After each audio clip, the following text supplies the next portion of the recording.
শিক্ষার্থী বন্ধুরা, আজকে আমরা তিনটা টার্ম নিয়ে কথা বলবো। একটাকে বলা হয় স্কেলার ক্ষেত্র বা স্কেলার ফিল্ড কি, আরেকটা হচ্ছে ভেক্টর ক্ষেত্র বা ভেক্টর ফিল্ড কি, আরেকটা হচ্ছে ভেক্টর ডিফারেন্সিয়াল অপারেটর।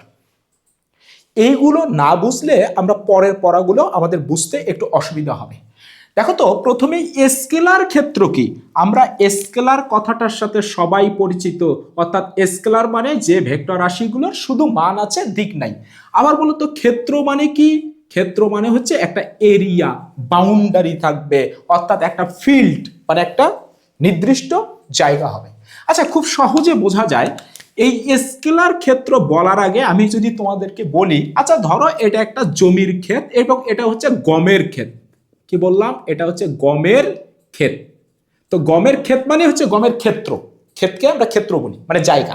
ওকে, তো এইটা গমের ক্ষেত, গমের ক্ষেত্র।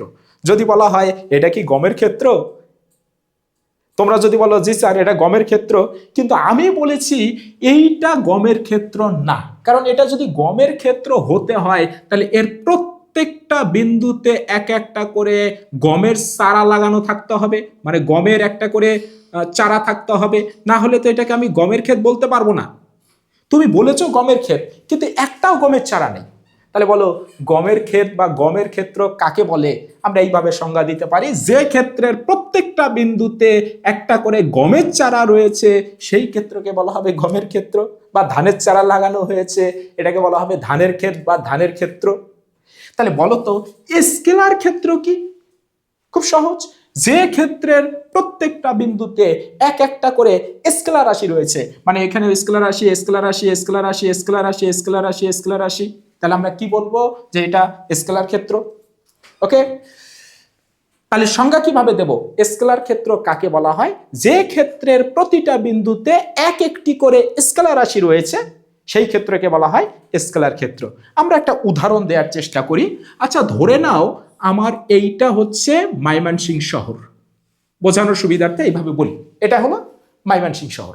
তোমরা মনে হয় জানো যে এই যে তাপমাত্রা, এটা একটা স্কেলার রাশি।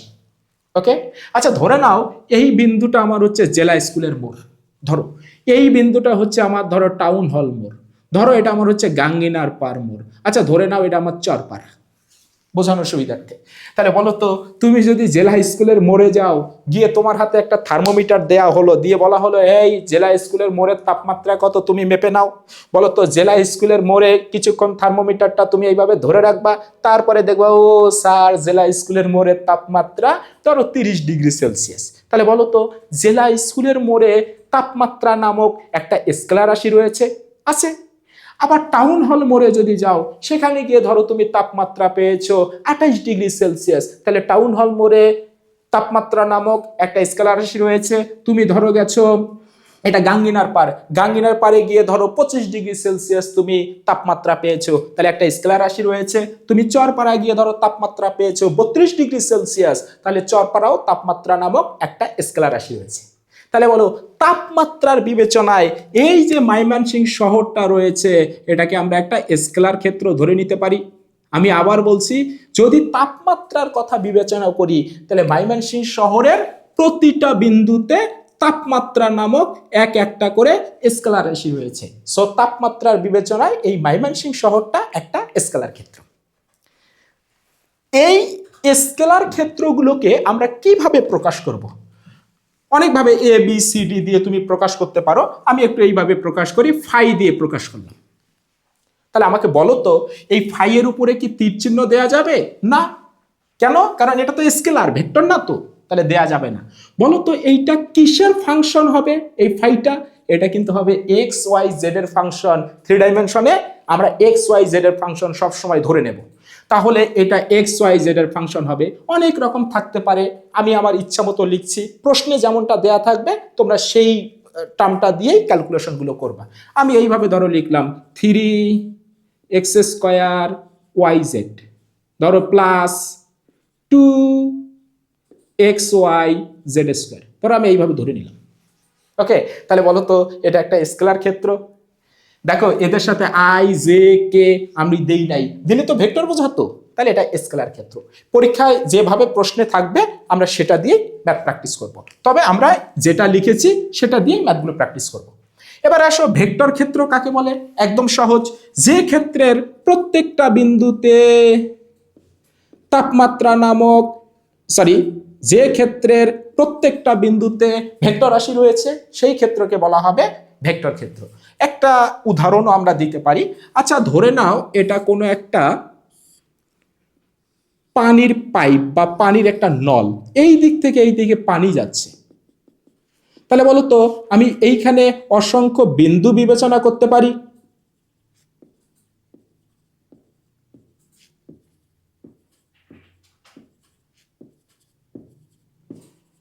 অসংখ্য বিন্দু বিবেচনা করতে পারি। বলতো এইখানে যে পানির অণুটা আছে তারও বেগের দিক আছে, এই দিকেও বেগের দিক আছে, বেগ বেগ, এইদিকে বেগ রয়েছে। তাহলে বলতো প্রত্যেকটা বিন্দুতে পানির অণুগুলোর বেগ আছে। তাহলে আমরা জানি বেগ কি রাশি? বেগ হচ্ছে ভেক্টর রাশি। তাহলে এই পানির পাইপের প্রত্যেকটা বিন্দুতে বেগ নামক একটা করে ভেক্টর রাশি রয়েছে। তাহলে বেগের বিবেচনায় এই যে পানির নল বা পাইপটা, এটাকে আমরা ভেক্টর ক্ষেত্র বলতে পারি। ওকে, তাহলে যেহেতু বেগ লিখেছি তাহলে ভেক্টর ক্ষেত্রকে ধরে নেই আমরা ভি দিয়ে প্রকাশ করলাম। ওকে, তোমরা অন্য কিছু দিয়েও করতে পারো। তাহলে উপরে কি তীর চিহ্ন দেব? অবশ্যই তীর চিহ্ন দেব। বলতো এটাও এক্স ওয়াই জেড এর ফাংশন হবে, এর সাথে কিন্তু আই জে কে থাকবে। আমি আমার ইচ্ছা মতো ধরে নিতেছি। ধরো দেয়া আছে এক্স স্কোয়ার ওয়াই আই, তারপরে ধরো দেয়া আছে প্লাস 2x জেড জে, তারপরে ধরো দেয়া আছে প্লাস ধরো দেয়া আছে হলো ওয়াই জেড স্কোয়ার, এত কি এইরকম একটা ফাংশন দেয়া আছে। ওকে, তাহলে এগুলো দিয়ে আমরা ম্যাথ প্র্যাকটিস করব একটু পরে। এবার আসো তো এই ভেক্টর ডিফারেন্সিয়াল অপারেটর। দেখো ভেক্টর আমরা চিনি তীর চিহ্ন থাকবে, ডিফারেন্সিয়াল মানে ডিফারেন্সিয়েশন ওই যে ডি ডিএক্স থাকবে, আর অপারেটর মানে হচ্ছে অপারেট করবে। ওকে, মানে ডিফারেন্সিয়েশন তো একটা অপারেটর। এইটা কি জিনিস প্রথমে তোমাদেরকে বলি। ভেক্টর ডিফারেন্সিয়াল অপারেটরকে আমরা প্রকাশ করব এইরকম একটা চিহ্ন দিয়ে, ডেল চিহ্ন দিয়ে। এটাকে ডেলও বলা হয়, এই চিহ্নটাকে ন্যাবলাও বলা হয়। ডেল অথবা ন্যাবলা দিয়ে আমরা প্রকাশ করব ভেক্টর ডিফারেন্সিয়াল অপারেটরকে।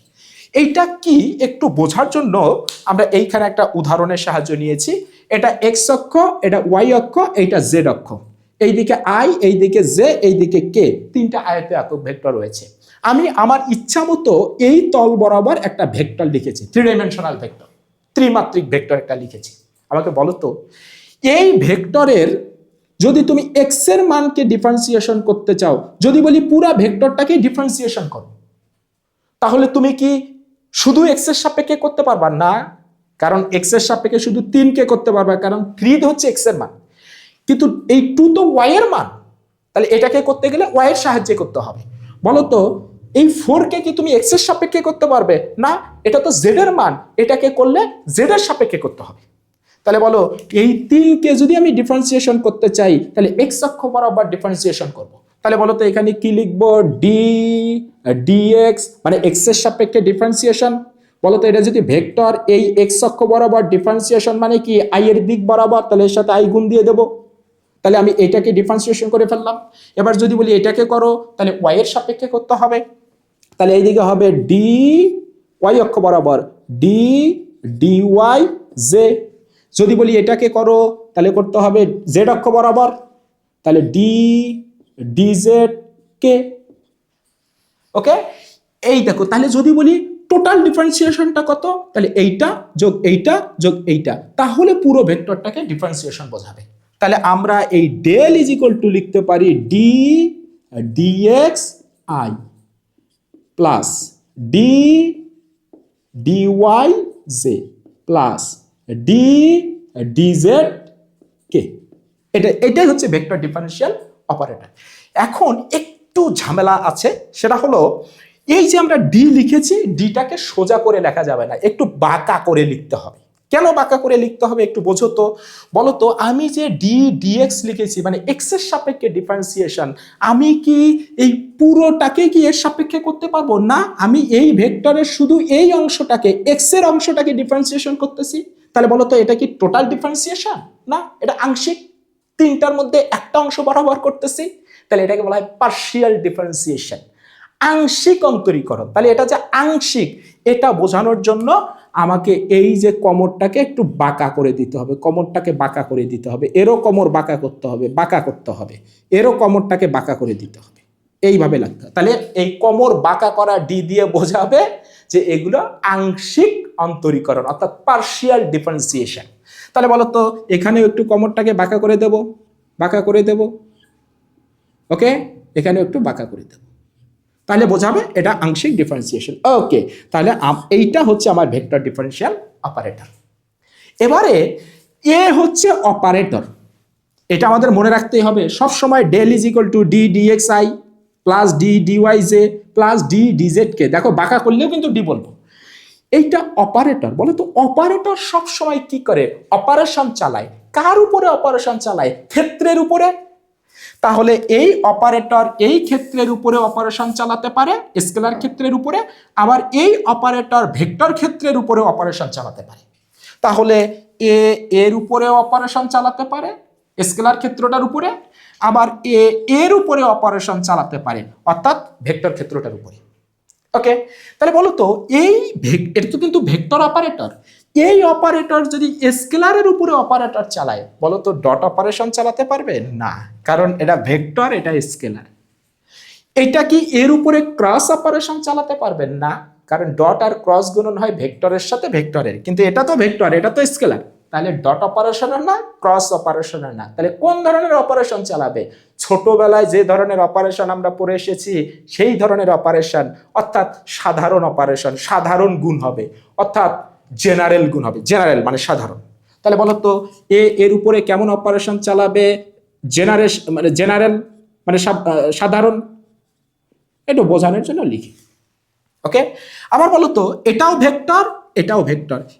এর উপরে কয় ধরনের অপারেশন চালাতে পারবে? দুই ধরনের, ভেক্টরের সাথে ভেক্টরের, ডট অথবা ক্রস। তাহলে এর উপরে কিন্তু ডট অপারেশনও চালাতে পারে, আবার ক্রস অপারেশনও চালাতে পারে।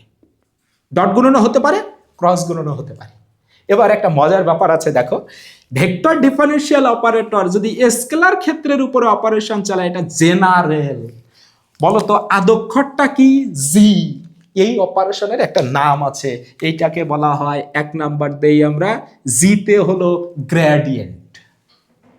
গ্রেডিয়েন্ট।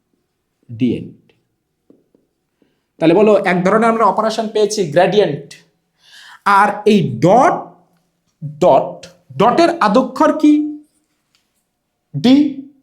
এই অপারেশনকে বলা হবে, অর্থাৎ ভেক্টর ডিফারেন্সিয়াল অপারেটর যদি ভেক্টর ক্ষেত্রের উপরে ডট অপারেশন চালায়, একে ডি দিয়ে বলা হয় ডাইভারজেন্স।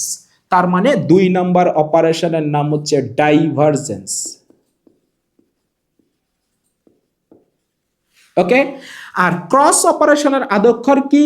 সি। এইটাকে বলা হয় কার্ল।